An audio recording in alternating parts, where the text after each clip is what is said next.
എല്ലാവർക്കും നമസ്കാരം.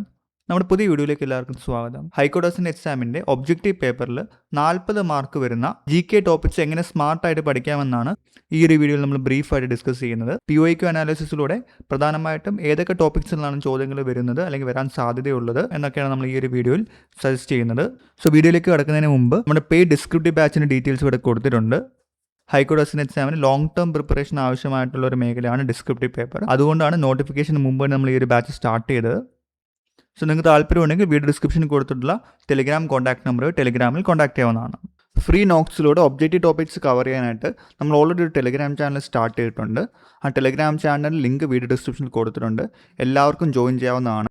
സോ ഞാൻ ഓൾറെഡി പറഞ്ഞ പോലെ കഴിഞ്ഞ 2 തവണത്തെ പ്രീവിയസ് ഇയർ ക്വസ്റ്റ്യൻസ് അനലൈസ് ചെയ്തുകൊണ്ട് GKയിലെ ഓരോ സബ്ജക്റ്റിൽ നിന്നും വരാൻ സാധ്യതയുള്ള ക്വസ്റ്റ്യൻസ് ആണ് നമ്മളിവിടെ കൊടുത്തിട്ടുള്ളത്. സോ ഇതിൽ നിന്ന് വളരെ ക്ലിയർ ആയിട്ട് മനസ്സിലാവുന്ന ഒരു കാര്യം എന്ന് പറയുന്നത് ഏറ്റവും ഇമ്പോർട്ടൻ്റ് ആയിട്ടുള്ള ഏരിയ എന്ന് പറയുന്നത് കറണ്ട് അഫയേഴ്സ് ആണ്. കഴിഞ്ഞ 2 തവണത്തെയും പോലെ അതേ പ്രാധാന്യം ഇത്തവണയും കറണ്ട് അഫയേഴ്സിന് എക്സ്പെക്ട് ചെയ്യാവുന്നതാണ്. അതുകൊണ്ട് തന്നെ ഒരു 8 to 10 ക്വസ്റ്റ്യൻസ് കറണ്ട് അഫയേഴ്സിൽ നിന്ന് മാത്രം പ്രതീക്ഷിക്കാവുന്നതാണ്. സാറിന് ബാങ്ക് എക്സാംസിനൊക്കെ ചോദിച്ചു വരുന്ന ലെവലുള്ള കറണ്ട് അഫയേഴ്സ് ആണ് കഴിഞ്ഞ 2 തവണയും ചോദിച്ചിട്ടുള്ളത്. കേരള സ്പെസിഫിക് ആയിട്ടുള്ള കാര്യങ്ങളും ചോദിക്കുന്നതാണ്. സോ കറണ്ട് അഫയേഴ്സ് കഴിഞ്ഞാൽ പിന്നെ ഏറ്റവും ഇമ്പോർട്ടൻ്റ് ആയിട്ടുള്ള മറ്റൊരു ഏരിയ എന്ന് പറയുന്നത് ഇന്ത്യൻ പോളിറ്റി അല്ലെങ്കിൽ ഇന്ത്യൻ കോൺസ്റ്റിറ്റ്യൂഷനായിട്ട് ബന്ധപ്പെട്ടുള്ള കാര്യങ്ങളാണ്. തീർച്ചയായിട്ടും ഒരു 7 to 10 ക്വസ്റ്റ്യൻസ് ആ ഒരു ടോപ്പിക്കിൽ നിന്ന് എക്സ്പെക്ട് ചെയ്യാവുന്നതാണ്. കഴിഞ്ഞ 2 തവണത്തെ ക്വസ്റ്റ്യൻസിന് ലെവൽ നോക്കുകയാണെങ്കിൽ ഒരു മീഡിയം ലെവൽ ക്വസ്റ്റ്യൻസ് ആണ് വന്നിട്ടുള്ളത്. ഒരുപാട് ഈസി അല്ല, ഒരുപാട് ഹാർഡും അല്ല, ഒരു മീഡിയം ലെവൽ ചോദ്യങ്ങളാണ് വന്നിട്ടുള്ളത്. സോ ഇതിൽ ഓർത്തിരിക്കേണ്ട ഒരു കാര്യം എന്ന് പറയുന്നത് ജുഡീഷ്യറി ആയിട്ട് ബന്ധപ്പെട്ടുള്ള കാര്യങ്ങൾ കുറച്ചും കൂടി ഇൻഡെപ്തിൽ പഠിക്കേണ്ടതായിട്ടുണ്ട്. ബാക്കിയുള്ളത് ഒരു മീഡിയം ലെവലിൽ പഠിച്ചു പോയാൽ മതി. അടുത്തൊരു ഇമ്പോർട്ടൻറ്റ് ടോപ്പിക് എന്ന് പറയുന്നത് കമ്പ്യൂട്ടർ ആൻഡ് IT ആണ്. കഴിഞ്ഞ 2 തവണ അത്യാവശ്യം പ്രാധാന്യം ആ ഒരു മേഖലയിൽ വന്നിട്ടുണ്ട്. ഒരു 3 to 4 ക്വസ്റ്റ്യൻസ് നമുക്ക് എക്സ്പെക്ട് ചെയ്യാൻ പറ്റുന്ന ഒരു മേഖലയാണ്. കമ്പ്യൂട്ടർ ആൻഡ് ITയുടെ കാര്യം നോക്കുകയാണെങ്കിൽ ട്രഡീഷണൽ ആയിട്ട് ചോദിച്ചു വന്നിട്ടുള്ള 1-2 ചോദ്യങ്ങൾ കാണും. അതുപോലെ തന്നെ കുറച്ചും കൂടി അപ്ഡേറ്റഡ് ആയിട്ട് ഇപ്പം സൈബർ സെക്യൂരിറ്റി അല്ലെങ്കിൽ ആർട്ടിഫിഷ്യൽ ഇൻ്റലിജൻസ് പോലുള്ള അപ്ഡേറ്റഡ് ആയിട്ടുള്ള കണ്ടന്റും തീർച്ചയായിട്ടും പഠിച്ചിരിക്കേണ്ടതാണ്. അടുത്തൊരു ടോപ്പിക് എന്ന് പറയുന്നത് ജോഗ്രഫിയാണ്. ജോഗ്രഫിയിൽ കേരള ജോഗ്രഫിയും ഉൾപ്പെടും. സോ ഒരു 3 to 4 ക്വസ്റ്റ്യൻസ് പ്രതീക്ഷിക്കാവുന്നതാണ്. അടുത്തൊരു ഇമ്പോർട്ടൻറ്റ് ഏരിയ എന്ന് പറയുന്നത് Kerala history, culture, Kerala facts, അങ്ങനെ കേരളമായിട്ട് ബന്ധപ്പെട്ടിട്ടുള്ള കാര്യങ്ങളാണ്. തീർച്ചയായിട്ടും ഒരു 3-4 ചോദ്യങ്ങൾ അതിൽ നിന്ന് എല്ലാ തവണയും വരാറുള്ളതാണ്. ഇന്ത്യൻ ഹിസ്റ്ററിയും കൾച്ചറുമായിട്ട് ബന്ധപ്പെട്ടുള്ള ചോദ്യങ്ങളും പ്രതീക്ഷിക്കാവുന്നതാണ്. സോ ഇന്ത്യൻ ഹിസ്റ്ററി എന്ന് പറയുമ്പം ആൻഷ്യൻ ഇന്ത്യൻ ഹിസ്റ്ററി ആവാം, മിഡീവൽ ഇന്ത്യൻ ഹിസ്റ്ററി ആവാം, മോഡേൺ ഇന്ത്യൻ ഹിസ്റ്ററി ആവാം. ഈ 3 മേഖലകളിൽ നിന്നും ചോദ്യങ്ങൾ വരാൻ സാധ്യതയുണ്ട്. പക്ഷേ ഒരുപാട് ചോദ്യങ്ങളൊന്നും ഇതുവരെ കണ്ടിട്ടില്ല. അതുകൊണ്ട് തന്നെ ബേസിക് ലെവൽ ചോദ്യങ്ങളാണ് ഇതിനു മുമ്പ് കണ്ടുവന്നിട്ടുള്ളത്. ഇതിനു മുമ്പ് കൂടുതലും കണ്ടുവന്നിട്ടുള്ള ബേസിക് ലെവലായിട്ടുള്ള ചോദ്യങ്ങളാണ്. അടുത്തത് മിസ്ലേനിയസ് ആയിട്ടുള്ള GK ഫാക്ട്സ് ആണ്.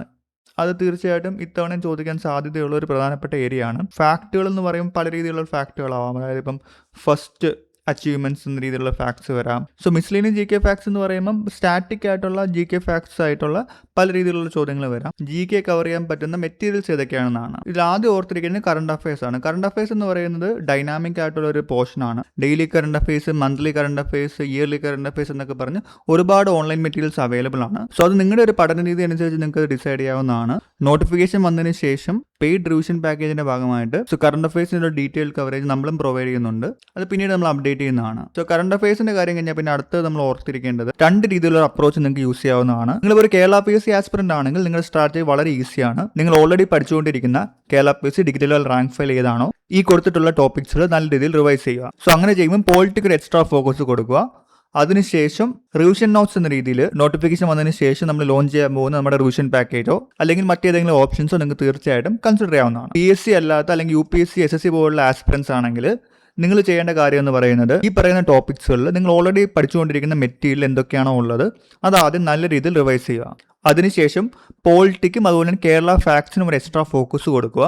അതുപോലെ തന്നെ ഒരു ബ്രിഡ്ജ് കോഴ്സ് എന്ന രീതിയിൽ നമ്മുടെ റിവിഷൻ പാക്കേജ് മെറ്റീരിയലോ അല്ലെങ്കിൽ മറ്റേതെങ്കിലും ഓപ്ഷൻസോ നിങ്ങൾക്ക് തീർച്ചയായിട്ടും കൺസിഡർ ചെയ്യാവുന്നതാണ്. സോ നമ്മളിവിടെ സെർച്ച് ചെയ്ത ഒരു സ്ട്രാറ്റജിയുടെ ഒരു ബേസ് അപ്രോച്ച് എന്ന് പറയുന്നത് നിങ്ങൾ ഓൾറെഡി ഏതൊരു എക്സാമിനാണോ പ്രിപ്പയർ ചെയ്യുന്നത് ആ ഒരു എക്സാമിൻ്റെ സിലബസിൽ ഈ ഒരു സിലബസുമായിട്ട് ഓവർലാപ്പ് ചെയ്യുന്ന ഏരിയാസ് നിങ്ങൾ ഓൾറെഡി പഠിച്ചുകൊണ്ടിരിക്കുന്ന മെറ്റീരിയൽ വെച്ച് നല്ല രീതിയിൽ പഠിക്കുക.